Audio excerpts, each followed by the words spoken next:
I'm here with Leon Haslam at Jamison on Monday after the opening round of the 2011 World Superbike Championship. We've been riding GSs today over the back roads and mountains, etc., from Phillip Island, and we just thought we'd catch up with Leon and find a little bit of his history and where to from here. So have you enjoyed your day so far today, Leon? I absolutely loved it. It's been a long weekend with the testing and the racing, but for me, fun is riding bikes, and if I was back home, that's pretty much exactly what I'd be doing. And it's the first time I got to ride the GS. I did the 1200 and the 800 today, and mega conditions. To be fair, I'm so surprised on how good it is on and off road. To be passing 1,000 superbikes on the road and then doing the trails that we did off road, it's been a scream. Beautiful. Yeah, you certainly look as though you're having fun there. Anyway, we'll go back a bit through with where we've started and got to from here. Obviously you're part of British racing royalty, because your father, Rocket Ron's obviously very famous. Everybody's heard of him that have been racing a long time. How did you get started in bikes? Obviously you grew up around race paddocks, I'm guessing. Yeah, basically from 6 weeks of age I was travelling the world with my dad, who was GPing. For me, it's only ever been bikes. I got my first bike when I was 4, just riding around the paddocks when my dad was racing. And what was it? It was a little QR50 Honda. Like everyone, yep. Yeah. And then basically when my dad finished GPing and he come back to England, I basically started motocross. That was my first racing experience as such, which I was 8 years of age. And kind of really progressed from there through the dirt. Moved into road racing when I was 13. So. And you were saying that you still do a fair bit of motocrossing now. You said you could mates with Billy McKenzie and you actually train with him out here for a while, is that right? Yeah, normally every winter I've got a trainer back in the UK, Kurt, and we normally go to America. He trains a couple of supercross guys, Tommy Searle, Billy McKenzie. He used to train Jamie Dobb. And basically, yeah, we used to go out to America, train out there for 3-4 weeks before every season, just as a bit of a get away from the English gym and go out over there with them guys. And this year, with the testing program that BMW's put forward, meant that I was over in Australia, and obviously Billy McKenzie's out here now, so it made sense for my trainer to come out here, and we had 2 weeks up in Brisbane training. And you were riding with Billy up in Brisbane? Yeah, I actually stopped off the bikes. I stopped off the motocross, purely just because I'm always getting injured on them things now. Yeah. Trying to do things that I used to be able to do. But no, I do a lot of enduro riding. I do a lot of trials riding. And after today, I might be getting a GS, do a bit more GS riding. Beautiful. And you mentioned you get to ride with some of the big boys that race Supercross and AMA and train with those guys in America, and you enjoy it. Where are you based most of the time in America? When we go to America, we go to Temecula, which is south of California. It's mainly because that's where all the guys are from Supercross. Tommy, previous years, Tommy Searle has rode for KTM, so the test track and the team was always based there. Always managed to catch Anaheim 1, which was always a special event, and like I say, the facilities out in America is always geared up for 24-hour gyms and training, and like I say, for me it was just a matter of training with my trainer, and he trained Tommy at the time, so that's kind of where we was when we did it. So it was an added bonus that we got to do a bit of motocross as well. And I believe you also have a plane, is that right? Yeah, I passed my pilot's license just over a year ago. My dad's been flying for years, and kind of just took it up, a bit of a hobby, and loving it. Get to take off straight from my house, and pretty much can cover anywhere in England within a couple of hours, and it's great. I'm loving it. So you'd be VFR qualified now? Are you going to try and do the instrument qualified? Yeah, maybe. I think the biggest thing that appeals to me right now with the flying is that we can do it straight from home. To take that next step, you've got to go for bigger planes and maybe take off from official airports and all that sort of things. But right now I can literally walk out my house and within 10 minutes I can be in the air.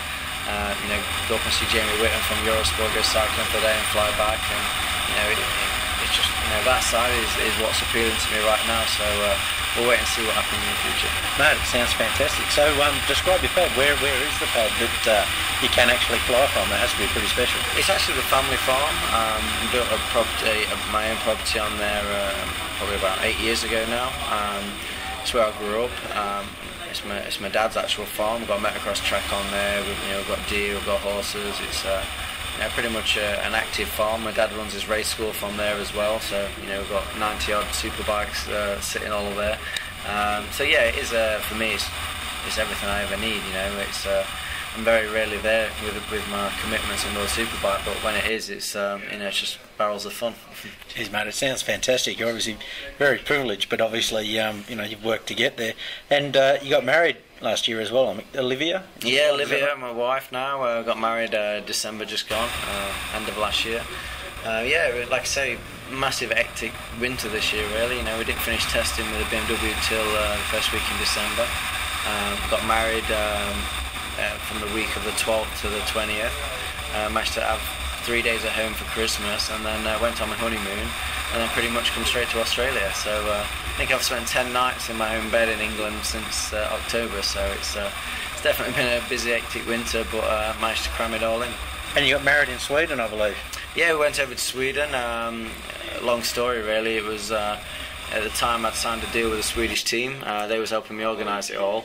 The Swedish team ended up going bust at the time, so it mainly appealed to me. Just the only time of the year I can actually get married is December, because the rest of the year I'm racing. So we thought we might as well go for a full winter wedding. That was the plan. There was a bit of a fly in the ointment with the wedding reception getting back to the UK or something, wasn't it? Yeah, we was due to fly back on the Friday to have a big party on the Saturday with like 300 guests, and basically we got stuck in Stockholm airport for 4 days. So yeah, it was a bit of a nightmare. We had to cancel all that, but we made the most of it. We had a few good nights out in Sweden and Stockholm, and we're actually rescheduling the party for the week before Donington, which is the second round of the championship. Oh, great. So that sounds like good planning. Yeah. And you rode the Suzuki last year, and you did very well on that. How does it compare to the BMW? We don't really need to get into nitty gritty, but I'd imagine the Suzuki probably ran the magnetic Morelli traction like most of the other bikes. The BMW system is different to that, is it? Or yeah, the biggest thing, the Suzuki, the bike that was on, it's a well-established manufacturer that's been racing for a lot of years. So from the 5th lap on the bike, it was a normal working bike, as in anything that I'd always ridden.